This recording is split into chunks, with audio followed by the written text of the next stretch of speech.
السلام عليكم ورحمة الله وبركاته، ازيكم يا حبايبي عاملين ايه؟ يا رب دايما تكونوا بخير. قبل ما نبدأ الفيديو صلوا على النبي، اعملوا متابعة القناة ودوسوا لايك واكتبوا لي تعليق حلو كده. ده يا جماعة الفطار احنا جبناه الصبح، قمنا بقى نعمله عشان نتغدى. بس احنا يعني شغالين في الغدا كده، هنتكلم مع بعض شوية. هكلم الناس او الراجل بمعنى اصح اللي لما بيطلق مراته بيرمي عياله معاه. يعني انت طلقت مراتك ومحصلش بينك وبينها نصيب ومحصلش بينك وبينها وفاء والموضوع انفصل، عيالك ذنبهم ايه؟ يعني عيالك ذنبهم ايه؟ هو انت كنت جايبها بالعيال ديت؟ دولت ولادك.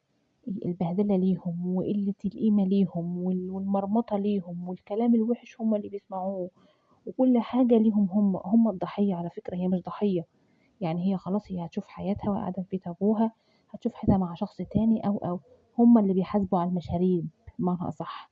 فما تبقاش انت والزمن وكل حاجه عليهم. ليه توقّفها في محكمة عشان تدفع لها 200 جنيه؟ 200 جنيه إيه؟ يعني 200 جنيه إيه؟ توقّفها في محكمة وتوقّفها شهر وتوقّفها سَنة وتوقّفها 5 سنين عشان خاطر تدّيها 1000 جنيه مثلًا ل3 عيال والّا 4 عيال، وبعد كمان وبعد مرمطة وبعد لَف على المحاكم وبعد. هي أنت عارف إن ال1000 جنيه والّا الأكتر أو الأقل مش هيعمل حاجة. المفروض أنت من نَفْسك خلاص أنت مراتك انفصلت عنك والموضوع خلاص انقفل وقفلناه.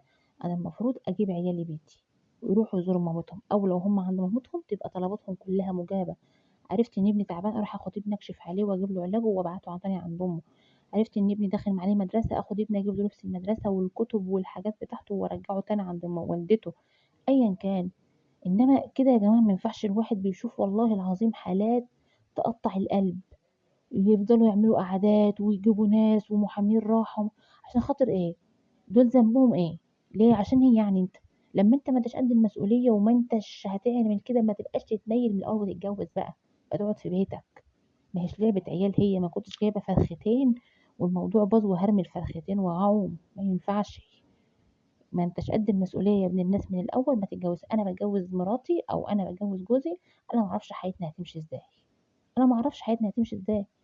بس بما إن أنا دخلتها وخلاص ومشيت فيها يبقى قدّها. يا ما ي يعني ما احاولش أتصنّع الرجولة، لإن الرجولة بتبان في المواقف دي. أنا باشوف عيال أهاليهم يعني العيّل بقى عنده 5 و6 سنين ما يعرفش أبوه، ما يعرفوش، ما شافوش. ليه؟ ليه؟ عشان إيه يعني؟ ما تفكّرش مرّة تبُص على ابنك؟ هو أنت مسافر برّه يا أخي؟ ده أنت هنا وفي نفس البلد وفي نفس يعني في نفس الدولة وفي نفس كل حاجة. مرّة في الشهر حتى روح بُص على ابنك.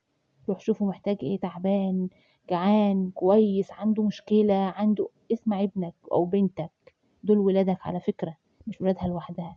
مش معنى أنت طلّقتها معنى إن أنت بتعاقبها بيهم.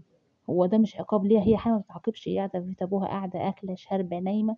ولو ما فيش الإمكانيات دي تقدر إنها تطلع وتصرف على نفسها وتستكشف على نفسها. بس في أطفال مسؤولين منك ومنها، منها هي من ناحية الرعاية ومن حضرتك بالنسبة للمصاريف والنفقة بتاعتهم. فيعني يا ريت يا جماعة أي واحدة أو أي حَمَاة في الدنيا لمّا تلاقي ابنها مقصّر هي اللي تقول له، أو تلفت نظره أو تحاول تعدِّل وراه. ويا ريت لو أي واحد بيسمعني يا ريت يحاول يعني يغيّر الطريقة دي، مش عشانها أنت خلاص هي مشيت وخلاص. ولادك، دول ولادك أنت. وربنا يهدي يا رب، لإن الواحد صراحة بيشوف حاجات وبيشوف أطفال وبيشوف حالات قدّامه والله العظيم تصعب على اليهودي. ربنا يهدي الجميع يا رب، ربنا يهدي.